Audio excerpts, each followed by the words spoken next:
I learned so much from directing through UTV. I always say it was like the most challenging thing I've done. Directing how 4 different people are interacting with the end of the world is a very emotional process. Like, it was really hard to be in that mindset all the time. It did feel like the world was ending constantly, but that was because I chose to give like kind of all to the film, and I don't regret it at all. I think that that is a part of directing, just like really being in it and feeling the script throughout all of its changes. As a group, one of our biggest challenges was that our 2-weekend filming schedule got interrupted when a lot of our crew members got COVID the first weekend.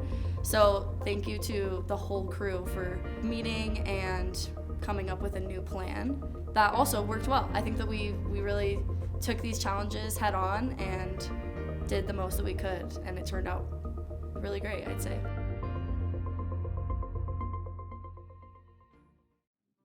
Emily told me that all the shots are still, so she said if you want to do a boom, you can get behind her too really easily.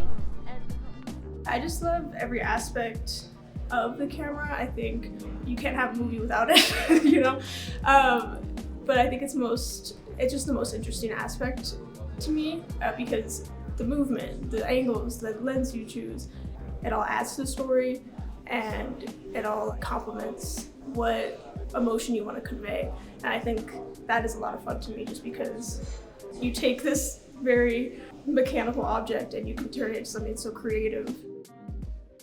I think, you know, working with people that you've worked with before and knowing their working styles and how you collaborate with them makes the world of difference.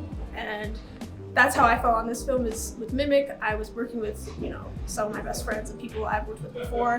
And so I knew going in that I could rely on these people. And I think that made such a huge impact on Mimic itself, just because we all became like this little close-knit kind of set where we all just like joked around with each other. And then it was time to get serious, we all got serious.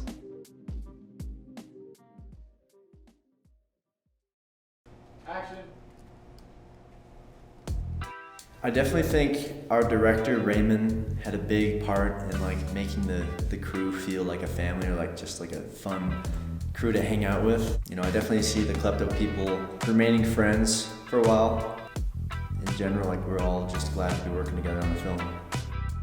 It's more about like the community experience. I mean, you know, how often can you say like that you worked on a film that's like in a festival or is shown to other people? Like that's fun, you know, and the lessons you learn in UTV, the experiences you get is so valuable, especially if you're a film major, like for your career. Like you can put that on a resume and like, it shows that you've worked with a crew, you've seen this aspect of filming, and even if you're not a film major, showing that you were in that kind of a club, that kind of a atmosphere is like, people will know that you can work well with other people and get something done.